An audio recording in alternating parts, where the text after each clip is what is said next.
అందరికీ నమస్తే. నేను మీ తిరుపతి. తెలంగాణ మాజీ ముఖ్యమంత్రి కల్వకుంట్ల చంద్రశేఖరరావు గారి భారీ బహిరంగ సభ సక్సెస్ అయిందా, ఫెయిల్ అయిందా? ఈ సభ గురించి మీ ఒపీనియన్ ఏంది అని చెప్పి నేను జనాలలో ఒక పోల్ పెట్టేటటువంటి ప్రయత్నం చేసిన. ఎందుకంటే కాంగ్రెస్ పార్టీకి సంబంధించినటువంటి మంత్రులు పొన్నం ప్రభాకర్ అన్న, సీతక్క, పొంగులేటి సీనన్న, జూపల్లి కృష్ణారావు, అట్లనే కాంగ్రెస్ పార్టీకి సంబంధించిన కీలక నేతలు, కొంతమంది ఎమ్మెల్యేలు, కొంతమంది ఎంపీలు, కొంతమంది ఎమ్మెల్సీలు, Congress party spokes persons, Congress party corporation చైర్మన్లు ప్రెస్ మీట్లు పెట్టారు. ప్రెస్ మీట్లు పెట్టి కేసీఆర్ సభ అట్టర్ ఫ్లాప్ అయిపోయింది, కేసీఆర్ సభకు జనాలు రాలేదు, కేసీఆర్ సభను ఎవరు పట్టించుకోలేదు, కావాలనే కేసీఆర్ గ్రీన్ మ్యాట్లు పెట్టి మొత్తం కూడా ఆయన గ్రాఫిక్స్ చేసేటటువంటి ప్రయత్నం చేసిండు, ఆ సభను ఎవరు నమ్మొద్దు అని చెప్పి వీళ్ళు ప్రెస్ మీట్లు పెట్టి మరి ప్రచారం చేసేటటువంటి కార్యక్రమం చేస్తారు. సుమారు 6 లక్షల మంది కేసీఆర్ సభకు వచ్చారు అనేది ఒక ప్రధానమైనటువంటి అంచనా. ఎందుకంటే సుమారు ఒక 2500 ఎకరాలలో వాళ్ళు భారీ బహిరంగ సభ పెట్టినారు. కేసీఆర్ స్టేజ్ మీదనే దాదాపు 400 మంది కూర్చుంటారటండి. తర్వాత ఆ సభకు సంబంధించినటువంటి పార్కింగ్ ఏరియానే 800 ఎకరాలు, కేవలం పార్కింగే. కేసీఆర్ హెలికాప్టర్ దిగడానికి హెలిప్యాడ్ కోసం ఆ గ్రౌండ్ దాదాపు 60 ఎకరాలట, 60 acres of ground KCR helicopter దిగడానికే. అంటే నాకు తెలిసి ఎంటైర్ తెలంగాణ రాష్ట్రంలో అంత పెద్ద భారీ బహిరంగ సభ పెట్టినటువంటి పొలిటికల్ పార్టీ ఇప్పటిదాకా లేదట. కాంగ్రెస్ కూడా గతంలో తుక్కుగూడలో భారీ బహిరంగ సభ పెట్టినారు, వేరే రకాల భారీ బహిరంగ సభలు పెట్టినారు, కానీ పెద్దగా సక్సెస్ కాలేదు. సక్సెస్ మీన్స్ 2 లక్షల మంది 3 లక్షల మంది దాకా వచ్చినారు. ఇంకెక్కువ మంది జమకూర్చుకునేటటువంటి అవకాశం ఉన్న కూడా వాళ్ళు పిలవలేదో, లేకపోతే వాళ్ళని చూసింటారు ఎవరు నమ్మలేదో, రాలేదో, సెకండరీ. కానీ ఇంత పెద్ద ఎత్తున 2500 ఎకరాలలో భారీ బహిరంగ సభ అంటే కేసీఆర్ ఎంత ధైర్యం చేసి ఉంటాడు.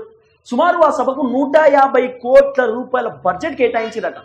ఎందుకంటే ఆ సభను చూసిన తర్వాత 150 కోట్లు చాలా తక్కువ అనిపించింది.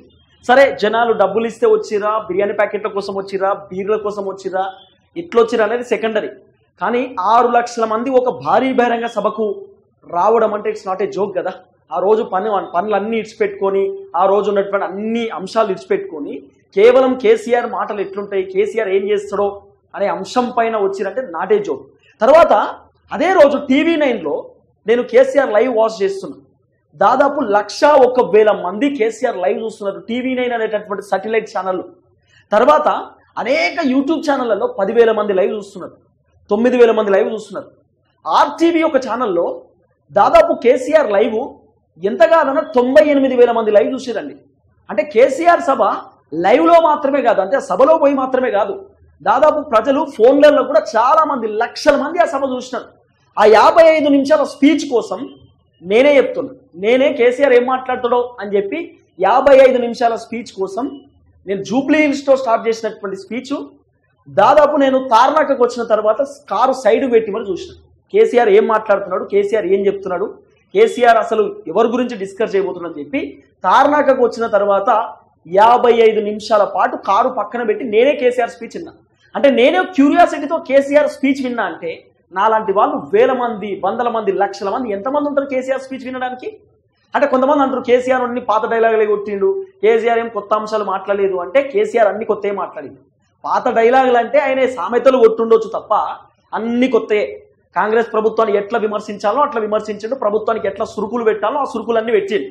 నేను ఒక పోల్ పెట్టినా, ఇదే ఆ పోలు మన స్క్రీన్ పనిచేస్తలేదు, మన స్క్రీన్ ఖరాబ్ అయింది, అందుకే మనం అది రిపేర్ చేయించే ప్రయత్నం చేస్తా ఉన్నా. అందుకే నేను మీకు స్క్రీన్ మీద వీడియోలు చేయలేకపోతా ఉన్నా. కానీ సోమవారం నుండి మీకు పిన్ టు పిన్ అప్డేట్ ఇచ్చేటటువంటి ప్రయత్నం చేస్తా. జూబ్లీ హిల్స్లో ఆఫీస్ రెడీ అవుతా ఉంది. సో అక్కడ నుండి నేను మీకు ప్రత్యేకమైనటువంటి అంశాలు ఇస్తా. అది మన ఆఫీస్ కాదు, మనకు సంబంధించినటువంటి ఒక మిత్రుని ఆఫీసు, ఆ ఆఫీస్లో మనం పనిచేసేటటువంటి ప్రయత్నం చేస్తున్నాం. రైట్గా 3 రోజుల క్రితం నేను ఒక పోల్ పెట్టిన మన యూట్యూబ్ ఛానల్లో. అదేంటంటే కేసీఆర్ భారీ బహిరంగ సభ ఎలా ఉంది, కేసీఆర్ భారీ బహిరంగ సభ ఎలా ఉంది, మీ ఒపీనియన్ ఏంది అని చెప్పి నేను ఒక పోల్ పెట్టేటటువంటి ప్రయత్నం చేసిన. దాంట్లో దాదాపు 9,000 మంది పోలింగ్లో పాల్గొన్నారు. 9,000 మంది పోలింగ్లో పాల్గొన్నారు. తర్వాత అనేకమైనటువంటి సోషల్ మీడియా మాధ్యమాలలో చూసిన తర్వాత సుమారు ఒక 16,000 మంది దాకా ఈ రీచ్ పోయింది. సో దీంట్లో బాగుంది అని చెప్పి 79% మంది జనాలు చెప్తున్నారు. కేసీఆర్ సభ సూపర్ హైలైట్ అని చెప్పి 79% మంది జనాలు చెప్తున్నారు. బాలేదు అని చెప్పి 21% మంది జనాలు చెప్తున్నారు. కేసీఆర్ సభ సక్సెస్ అని చెప్పి 79% పబ్లిక్, బాలేదు అని చెప్పి 21% పబ్లిక్. ఈ బాలేదు అని చెప్పిన వాళ్ళలో దాదాపు నాకు తెలిసి ఒక 10% కాంగ్రెస్ వాళ్ళే ఉంటారు. ఎందుకంటే నా ఛానల్ ఇట్లా కక్షగా తీరు కాంగ్రెస్ వాళ్ళు, వీడు పెట్టుడుతోటే వీడియో కథ రిపోర్ట్లు కొడుతుర్రట. మనల్ని ఇబ్బంది పెట్టే ప్రయత్నం చేస్తున్నారు. సరే, వాళ్ళ ప్రయత్నాలు వాళ్ళు చేసుకోండి అని పెద్ద ఇబ్బంది కూడా లేదు మనకు. అయితే ఇగో బాగుంది అని చెప్పి 79%, బాలేదు అని చెప్పి 21% మంది జనాలు. ఒకసారి మనం దీనికి కామెంట్లు చదివేటటువంటి ప్రయత్నం చేద్దాం. పబ్లిక్ ఒపీనియన్ ఏంది కేసీఆర్ సభ పైన, పబ్లిక్ రియాక్షన్ ఏందనేది కామెంట్ చదివేటటువంటి ప్రయత్నం చేద్దాం. పబ్లిక్ ఏ విధమైనటువంటి రెస్పాన్స్ ఇచ్చిన అనేది కూడా important. KCR super. Ego pride of Telangana people. KCR గారి స్పీచ్ అసలు ఇంట్రెస్ట్ గా ఉంటది. ఆయన మాట్లాడే ఒక్కొక్క మాట వింటే ఇంట్రెస్ట్ వస్తుంది. అది కేసీఆర్ అంటే అట. కేసీఆర్ ఈజ్ తెలంగాణ బాపు అని చెప్పి ఒక ఆయన పెట్టింది. ఈ ఖర్చు అంతా పార్టీ కార్యకర్తలకు ఇన్స్పిరేషన్ లాగా ఇస్తే బాగుంటేది అని చెప్పి ఒక ఆయన పెడితే, విస్కీలు తాగి కింద బుర్లాలన ఎందుకు కార్యకర్తలకు అని చెప్పి ఇంకొక ఆయన పెట్టింది. ఇగో బ్లాక్ బాస్టర్ అని చెప్పి పెట్టిరండి, ఫెయిల్యూర్ అని చెప్పి పెట్టిరు, పీకుంట్ల సభ అని చెప్పి ఇంకొక ఆయన పెట్టింది. తర్వాత ఇంత భారీ ఎత్తున సభ ఏ రాజకీయ పార్టీ పెట్టలేదు, ఇది కేసీఆర్ దమ్ము అని చెప్పి పబ్లిక్ ఇస్తున్నటువంటి రియాక్షన్. 100% సక్సెస్, జై తెలంగాణ. 420 దొంగలకు నచ్చదు, అంటే 420 దొంగలకు నచ్చదు, నిజమైన తెలంగాణ వార్తలు అందరికీ నచ్చుతుంది అని చెప్పి ఒక ఆయన, అంటే మన గురించి చెప్తున్నాడు. నేనంటే నిజాయితీగా ఉన్నట్టుగా చెప్తే కొంతమందికి నచ్చదు. తిరుపతి వాన్ కమ్ముడు వేయండు, వీన్ కమ్ముడు వేయండు, వాన్ కోసం పనిచేస్తాడు, వీని కోసం పనిచేస్తాడు అని మాట్లాడతారు. అంటే నిజాయితీగా వార్తలు చెప్పేటటువంటి వ్యక్తులనే నమ్మాలా అని చెప్పి ఒక అన్న చాలా అద్భుతంగా పెట్టేటటువంటి ప్రయత్నం చేసింది. ఎందుకంటే ఈ మధ్యకాలంలో చాలా మంది తిరుపతి ఏ స్టాండ్ తీసుకుంటుండు, అది ఏ స్టాండ్ లేదు, పబ్లిక్ స్టాండే అంటున్నా. నేను కేసీఆర్ అధికారంలో ఉన్నప్పుడు కాంగ్రెస్ పార్టీ ప్రతిపక్షంలో ఉన్నప్పుడు ప్రతిపక్ష పాత్ర పోషించి కేసీఆర్ని విమర్శించిన. ఈరోజు కాంగ్రెస్ పార్టీ అధికారంలో ఉన్నప్పుడు ప్రజల పక్షాన నుండి ప్రతిపక్ష పాత్రలో కాంగ్రెస్ ప్రభుత్వాన్ని ప్రశ్నిస్తున్నా. ప్రశ్నించడం అనేది నా హక్కు, ప్రశ్నించడమే నా పని, ప్రజల కోసం పనిచేయడమే నా పని. నేను ఎందుకు చెప్తున్నా, కేసీఆర్ సభ సక్సెస్ కాలేదు అని కాంగ్రెస్ పార్టీ వాళ్ళు ప్రొజెక్షన్ చేస్తున్నారు కాబట్టి, అరే సక్సెస్ అయిందయ్యా బాబు, కేసీఆర్ సభకు 6 లక్షల నుండి 7 లక్షల మంది జనాలు వచ్చినారట, ఒక అంచనా వేస్తున్నారు, సక్సెస్ కాలేదు అని ఎట్లా చెప్తారు మీరు? ఆ ప్రజా సందడి అదంతా చూడలేదా? ప్రజలు ఎంతమంది వచ్చినో మీరు చూడలేదా?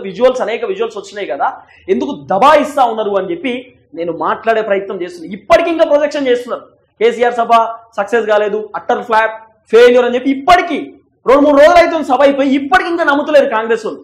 అంటే జనాలలో కేసీఆర్ సభ సక్సెస్ కాలేదు అనేటటువంటి కోణాన్ని తీసుకుపోయేటటువంటి ప్రయత్నం చేస్తున్నారు. ఇంతసేపు నెగిటివ్ ప్రొజెక్షన్ చేసేటటువంటి ప్రయత్నం చేస్తున్నారు తప్ప పాజిటివిటీ లేదు కాంగ్రెస్. ఎందుకు లేదు అంటే, అరే మేము అధికారంలో ఉన్నాం, కేసీఆర్ సభ సక్సెస్ అయిందంటే జనాలు నవ్వుకుంటారు కదా. అరే ప్రతిపక్ష పార్టీ లీడర్ సభ పెడితే లక్షల మంది వచ్చుడేందా, కాంగ్రెస్ పార్టీ అధికారంలో ఇజ్జత్ ఉందా అనే కాంగ్రెస్ కానీ తిడతారు కదా. అట్లా తిట్టొద్దు, కాంగ్రెస్ పార్టీ ఇజ్జత్ పోతుంది కేసీఆర్ సభ సక్సెస్ అయిందంటే, కాబట్టి ఫెయిల్ అయిందని చెప్పాలి. ఇప్పుడు ఇదే ఆలోచనలో ఉన్నారు అనేది పెద్ద చర్చ. ఇప్పుడు ఎప్పుడు జరిగిందని చెప్పి పెట్టిండే ఒక ఆయన పెడితే ఎన్ని రిప్లైలు చూడదు. కాంగ్రెస్ కి మింగుడు జరిగిందట, మింగుడు పడతలేదని చెప్పి ఒక ఆయన పెడతా ఉన్నాడు. కాంగ్రెస్ మీరు వేస్ట్ గాలు అని చెప్పి తిరుగుతున్నాడు. లేదు బీజేపీ టీడీపీ ఏదో పెడతా ఉన్నారు, వాళ్ళ తోచినట్టు వాళ్ళు కామెంట్లలో కూడా తిట్టుకునే ప్రయత్నం చేస్తున్నారు. జై తెలంగాణ, జై కేసీఆర్ అట, డ్రామా కంపెనీ సభ అట. తర్వాత దానికి 8 రిప్లైలు వచ్చినాయండి. ఎవరైనా నెగిటివ్ పెడితే 8 రిప్లైలు ఇస్తా ఉన్నారు. బీఆర్ఎస్ పార్టీకి సంబంధించినటువంటి లీడర్ జై కేసీఆర్, జై కేసీఆర్ అట, జై కేసీఆర్, జై బీఆర్ఎస్. ఒక్కొనికి నీ మింగుడు పడతలేదట. కాంగ్రెస్ దొంగలకు రాడ్డు దింపిన తెలంగాణ బాపు కేసీఆర్, జై బీఆర్ఎస్, జై కేసీఆర్ అని చెప్పి అనేక మంది. దీంట్లో నాకు తెలిసి ఒక 10% నెగిటివ్ కామెంట్స్ ఉంటే 90% కేసీఆర్ సభ పైన పాజిటివ్ కామెంట్సే ఉన్నాయి. కేసీఆర్ చాలా అద్భుతంగా పనిచేసిండు, కేసీఆర్ చాలా అద్భుతమైనటువంటి ప్రసంగం ఇచ్చిండు, చాలా సూపర్ కేసీఆర్ మాట్లాడిందంటూ కూడా చాలా మంది. అంతేందుకండి, తెలంగాణ ముఖ్యమంత్రి రేవంత్ రెడ్డి గారితో పాటు ఒక 5 మంది మంత్రులు రేవంత్ రెడ్డి ఇంట్లో KCR speech విన్నారట.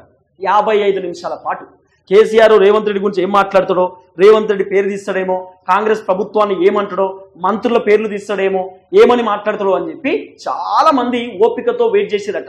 Revanth Reddy direct TV చూసిందట కేసీఆర్ స్పీచ్. అంత భయం ఎందుకు? ఏం మాట్లాడతాడో, ఏం చేస్తాడో, ఏడమా దుకాణం బంద్ అవుతుందో, మమ్మల్ని ఏ విధంగా ఇబ్బంది పెడతాడో కేసీఆర్ అనేటటువంటి ఆలోచనతోటి 55 నిమిషాల పాటు మంత్రులు, 55 నిమిషాల పాటు ముఖ్యమంత్రి రేవంత్ రెడ్డి గారు వెయిట్ చేస్తూ ఉన్నారట. ఏం జరుగుతుంది, ఏం జరగబోతుంది అని చెప్పి. అది ఇంత క్యూరియాసిటీ అన్నట్టు. కేసీఆర్ స్పీచ్ పైన చాలా క్యూరియాసిటీ వీళ్ళకి. వెయిట్ చేయాలా, ఎందుకంటే మాట్లాడతాడు కదా, అద్భుతమైనటువంటి ప్రసంగాలే ఉంటాయి 100%. దాంట్లో వేరే ఆప్షన్ లేదు. కేసీఆర్ మాట్లాడిండు అంటే వెయిట్ చేసి చూడాల్సిందే, దాంట్లో వేరే ఆప్షన్ ఎట్టి పరిస్థితులలో ఉండదు. కాబట్టి ఆ విధంగా మాట్లాడేటటువంటి ప్రయత్నం చేసిండు అనేది ప్రధానంగా సోషల్ మీడియాలో వినబడుతున్నటువంటి చర్చ. ఇక సభ సక్సెస్ కాలేదని చెప్పి మళ్ళీ చెప్పకూరి కాంగ్రెస్ వాళ్ళు. ఇంత మంచి వినిపించిన తర్వాత కూడా, పబ్లిక్ రియాక్షన్ మీకు చూపించిన తర్వాత కూడా సభ సక్సెస్ కాలేదు అని చెప్పిర్రు అంటే మీ అంత దారుణమైనటువంటి పర్సన్స్ ఎవరు ఉండరు. ఇదంతా చూపించినాక కూడా సక్సెస్ కాలేదు అని చెప్పి మాట్లాడకండి. సరే చూద్దాం ఏం జరగబోతుంది. ఇంకా కాంగ్రెస్ వాళ్ళు ఏ విధంగా ప్రొజెక్షన్ చేస్తారు, ఇంకా నెగిటివ్ కోణంలోనే ఉన్నారు. ఏంటంటే సక్సెస్ అయిందంటే ఇజ్జత్ పోతుంది కదా కాంగ్రెస్ అని చెప్పి ఎట్లా అట్లా చెప్తున్నారు. సక్సెస్ కాలేదు వస్తుందే మొత్తం బట్టర్ ఫ్లాప్ అంటున్నారు పొన్నమన్న. అయితే మరి పొన్నమన్న జనాలను ఎట్లా చూసిండో ఏవో, మరి పొన్నమన్నది హుస్నాబాద్